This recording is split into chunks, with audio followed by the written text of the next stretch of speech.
गौतम बुद्ध का जीवन हर किसी के लिए प्रेरणादायी है। गौतम बुद्ध बौद्ध धर्म के प्रवर्तक थे। इनका जन्म 424 ईस्वी पूर्व तथा महापरिनिर्वाण 22वीं ईस्वी पूर्व में हा था। बचपन में उनको राजकुमार सिद्धार्थ के नाम से जाना जाता था। बौद्ध ग्रंथों के अनुसार गौतम बुद्ध के जन्म से 100 वर्ष पूर्व ही एक कश्य ने भविष्यवाणी की थी कि यह बच्चा या तो एक सार्वभौमिक सम्राट या महान बनेगा। 5 वर्ष की आयु में उन्हें ज्ञान की प्राप्ति हुई थी। वह संसार का मोह त्यागत तपस्वी बन गए थे और परमत ज्ञान की खोज में चले गए थे। आइए आज हम आपको सिद्धार्थ के महात्मा बुद्ध बनने तक के सफर के बारे में बताते हैं। जन्मकाल बुद्ध का गोत्र गौतम था। बुद्ध का वास्तविक नाम सिद्धार्थ गौतम था। उनका जन्म शाक्य गणराज्य की राजधानी कपिलवस्तु के निकट लुम्बिनी में हुआ था। बुद्ध के जन्म के 7 दिन के भीतर ही उनकी माता का देहांत हो गया था। उनका पालन पोषण उनकी मौसी गौतमी ने किया था। शिशु का नाम सिद्धार्थ रखा गया था। शाक्य वंश के राजा शुद्धोधन सिद्धार्थ के पिता थे। सिद्धार्थ के जन्म से पूर्व हुई भविष्यवाणी से परेशान होकर उनके पिता ने उन्हें तपस्वी बनने से रोकने के लिए राजमहल की परिधि में रखा। गौतम राजसी विलासिता में पले बड़े, बाहरी दुनिया से आक्रांत, नृत्य करने वाली लड़कियों द्वारा मनोरंजन, ब्राह्मणों द्वारा निर्देशन और तीरंदाजी, तलवारबाजी, कुश्ती, तैराकी और दौड़ में प्रशिक्षित किए गए थे।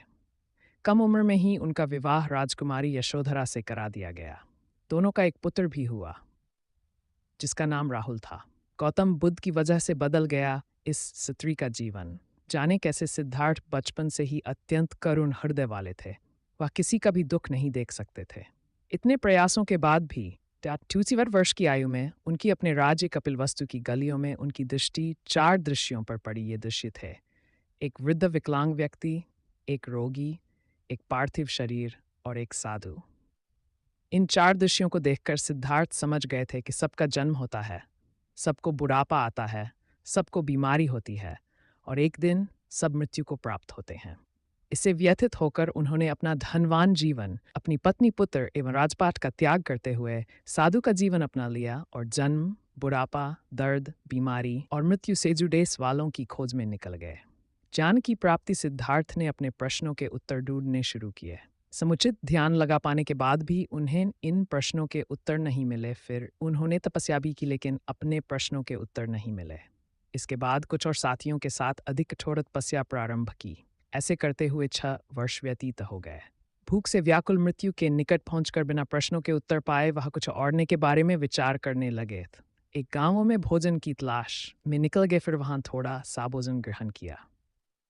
इसके बाद वह कठोर तपस्या छोड़कर एक पीपल के पेड़, जो अब बोधि वृक्ष के नाम से जाना जाता है, के नीचे प्रतिज्ञा करके बैठ गए कि वह सत्य जाने बिना उठेंगे नहीं। वह सारी रात बैठे रहे और माना जाता है यही वह क्षण था जब सुबह के समय उन्हें पूर्ण ज्ञान की प्राप्ति हुई थी। उनकी अविद्या नष्ट हो गई और उन्हें निर्वन यानी बोधि प्राप्त हुई और वे 35 वर्ष की आयु में बुद्ध बन गए। ऐसी और वीडियो के लिए हमारे YouTube चैनल को लाइक और सब्सक्राइब करें।